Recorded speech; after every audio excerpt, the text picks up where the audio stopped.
सब बच्चों को स्कूल से छुट्टी होती है। वो घर जा रहे होते हैं। रास्ते में जग्गू कौवा अपने दोस्तों के साथ खड़ा था। चलो सब लाइन में लग जाओ और अपने अपने काम कर लो। तुम होते कौन हो हमें काम देने वाले? चलो दोस्तों घर चलें। गुड़िया तुम अपने काम से काम रखो और अगर तुमने कुछ नहीं करना तो चलो निकलो यहाँ से। मैं जाकर अपनी मम्मा को बताऊंगी। गुड़िया घर चली जाती है। चलो कीकी भोजन लेकर आओ हमारे लिए। मम्मा आज जग्गू ने मेरी बहुत बेइज्जती की है, वो भी सब दोस्तों के सामने। गुड़िया बेटी ये क्या कह रही हो? मम्मा वो सब बच्चों से काम करवाता है। ये तो बहुत बुरी बात है, मैं गौरी से बात करूंगी। शाम को रानो चिड़िया गौरी के घर जाती है। रानो तुम कैसे आज रास्ता भूल गई? गौरी तुम अपने बेटे को समझाओ, सब छोटे पक्षियों से काम करवाता है। तो इसमें कौन सी बुरी बात है? मैं तो कहती हूँ तुम भी मेरे काम कर दिया करो और भोजन ला दिया करो। गौरी बहन जुबान संभाल कर बात करें। चलो चलो जाओ यहाँ से। मैं ये बात पंचायत तक लेकर जाऊंगी, फिर आप गौरी बहन वहाँ बात कीजिएगा। देख लूंगी मैं, जाओ अब यहाँ से। रानो चिड़िया अपने घर चली जाती है। जग्गू और उसके दोस्त रोज छोटे पक्षियों से भोजन मंगवाते और उनका लंच बॉक्स भी छीन लेते। कीकी एक रोज जाकर अपनी मम्मा को बताता है। कीकी बेटा तुमने मुझे पहले क्यों नहीं बताया, मैं गौरी से बात करती हूँ। कीकी की मम्मा भी गौरी कव्वी के घर पहुँच जाती है। गौरी बहन तुम्हारा जग्गू हर रोज मेरे बेटे का लंच बॉक्स छीन लेता है और बेइज्जती अलग, अब और बर्दाश्त नहीं करूंगी मैं। अरे मेरा जग्गू सिर्फ और सिर्फ भोजन के लिए करता है और अगर एक दो काम तुम्हारे बच्चे कर देंगे तो क्या ही हो जाएगा।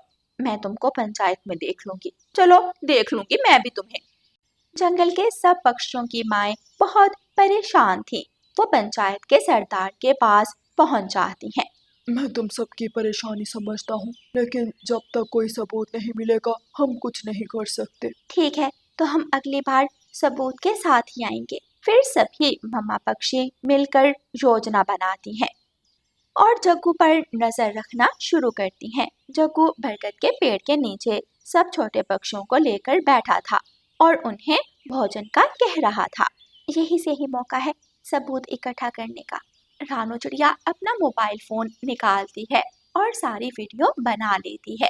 जग्गू राजू को काम का कह रहा था और जब राजू भागने लगता है तो जग्गू उसे मारने लगता है।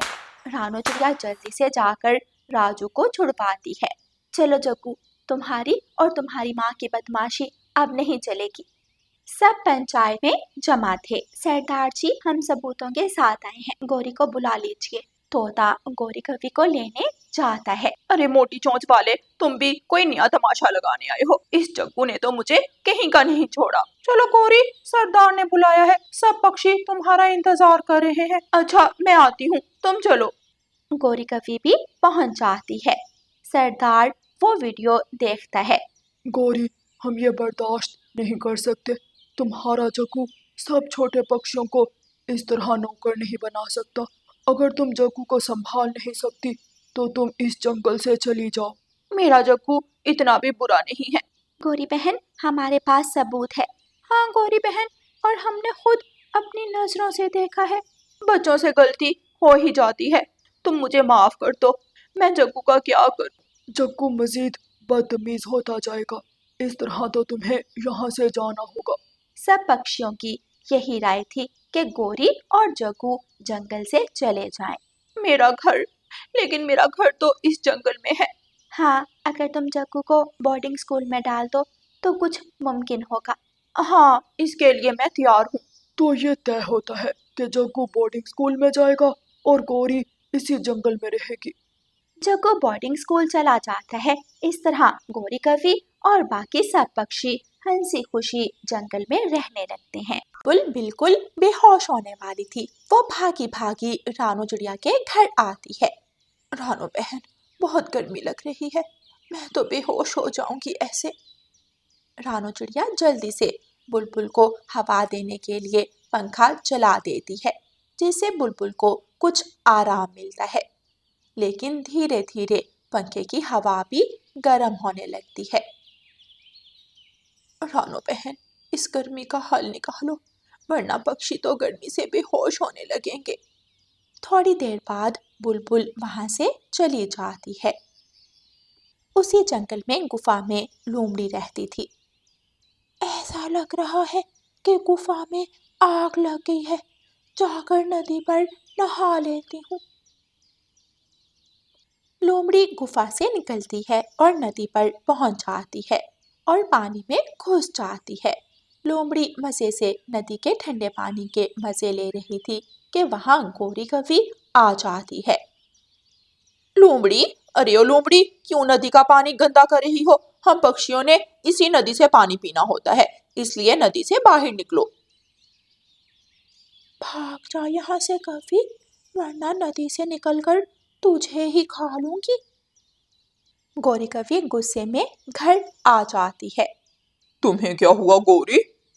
एक तो इस गर्मी ने परेशान कर रखा है, ऊपर से नदी पर पानी पीने गई तो नदी में लोमड़ी घुसी हुई थी। गोरी, इस गर्मी से तो सब पक्षी ही परेशान हैं।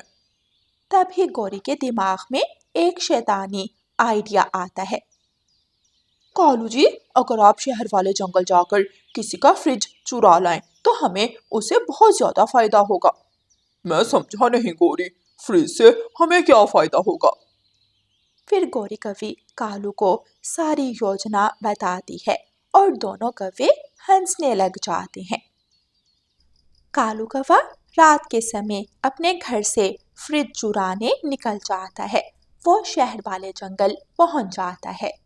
इस जंगल में वो एक भूरा कौवा ही है जो बहुत अमीर है। अगर मुझे अच्छा फ्रिज मिलेगा तो उसी के पास ही मिलेगा। ऐसा सोचकर कालू कौवा भूरे कौवे के घर की तरफ उड़ता है और उसके घर के पास बड़े पेड़ पर जाकर बैठ जाता है।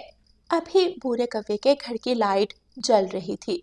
फिर कुछ देर बाद जब भूरे कौवे के घर की लाइट बंद होती है तो कालू कौवा उसके घर में घुस जाता है।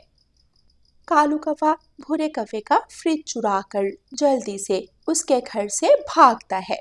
अगली सुबह जंगल में ऐलान होता है। सुनो सुनो सुनो, जिस पक्षी को फ्रिज जैसी ठंडक चाहिए, कालू की कूल शॉप पर आकर वो गर्मी से छुटकारा पा सकता है।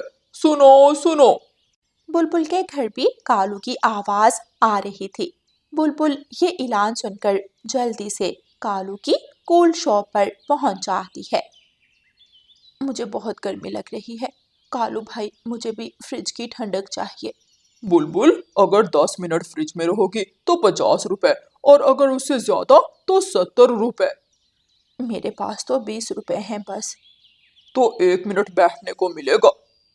ठीक है, मैं 1 मिनट ही बैठ जाऊंगी, कुछ तो सुकून मिलेगा।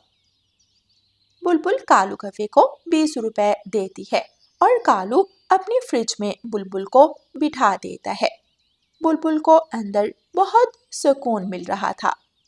लेकिन जैसे ही 1 मिनट पूरा होता है कालू कौवा फ्रिज का दरवाजा खोल देता है।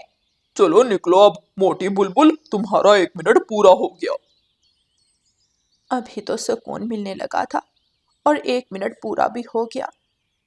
शाम तक कौवों की दुकान पर भीड़ लग गई थी। ये लो 70 रुपए और मैं पूरे 20 मिनट अंदर रहूंगी। चुटकी कालू को पैसे पकड़ाती है और फ्रिज के अंदर चली जाती है। जब 20 मिनट पूरे होते हैं तो कालू फ्रिज का दरवाजा खोल देता है। चुटकी चिड़िया बाहर आती है तो उसे बहुत तेज गर्मी लग रही थी। अब तो पहले से ज्यादा गर्मी लग रही है। मैं सुबह जल्दी आ जाऊंगी और सबसे पहले मैं ही बैठूंगी। ये सब रानो चिड़िया को भी पता चलता है। कवि ये सब ठीक नहीं कर रहे, अपने लालच के लिए पक्षियों के साथ खेल रहे हैं। अगली सुबह लंबी लाइन कौवों की कूल शॉप के आगे लगी हुई थी। गौरी कवि एक तरफ डंडा लेकर खड़ी थी। जो पक्षी लाइन तोड़ता गौरी एक डंडा उसके लगा देती। मैं कब से देख रही हूँ मोटी चोंच वाले हरे तोते तो लाइन तोड़ रहा है, अब एक डंडा लगेगा तेरे। मेरे पास पूरे 50 रुपए हैं, मुझे लाइन में आगे आने दो वरना मैं चला जाऊंगा। तोते को रास्ता दो, चलो चलो तुम सब पीछे हटो। गौरी तोते को लाइन में पहले नंबर पर लाकर खड़ा कर देती है। गौरी और कालू रोज की एक मोटी रकम कमा रहे थे। ये सब पक्षी तो जैसे पागल हो गए हैं, लगता है इन्हें आदत हो गई है फ्रिज की ठंडक की। रानू चिड़िया कौवों की दुकान के सामने वाले पेड़ पर बैठी पक्षियों को देख रही थी। आगे मैं खड़ा था, अब मेरी बारी है। मैं आगे खड़ा था, मेरी बारी है। चाचा छमछम झूठ मत बोल, वरना अच्छा नहीं होगा। देखते ही देखते कबूतर और चाचा छमछम के बीच लड़ाई शुरू हो जाती है। लड़ाई करनी है वो सामने जाकर करो, मेरी दुकान के आगे ये सब नहीं चलेगा। मैं पूरे 50 रुपए दूंगा। बता कबूतर, तू कितने देगा? मेरे पास तो 5 रुपए हैं बस, लेकिन गर्मी बहुत लग रही है। चल कबूतर, निकल यहाँ से, और चाचा छमछम तुम आओ, तुम्हें फ्रिज की ठंडक पहले दूंगा। तुम दोनों से मैं बदला लेकर रहूंगा। कबूतर ऐसा सोचकर रानू चिड़िया के पास जाता है। मैं तो खुद बहुत परेशान हूँ इस सब से। सब पक्षी दिन ब दिन बहुत चिड़चिड़े होते जा रहे हैं और लड़ाई झगड़े बढ़ने लगे हैं। हमें इसका कोई हल तो निकालना होगा कबूतर भैया। रानू बहन, अगर बारिश हो जाए तो कौवों की दुकान बंद हो जाए, क्योंकि बारिश होगी तो जंगल में ठंडक पैदा होगी। जी कबूतर भैया, ठीक कहा आपने। चलें हम जाकर खुद गरजू बादल से बात करते हैं। फिर कबूतर और रानू चिड़िया मिलकर गरजू बादल के पास जाते हैं और उसे अपनी सारी समस्या बताते हैं। मैं तुम पक्षियों के जंगल की तरफ ही आ रहा हूँ। जल्द ही तुम्हारे जंगल में बारिश होगी। फिर अगली सुबह जंगल में तेज बारिश शुरू हो जाती है और कौवों की दुकान पर कोई पक्षी नहीं आता।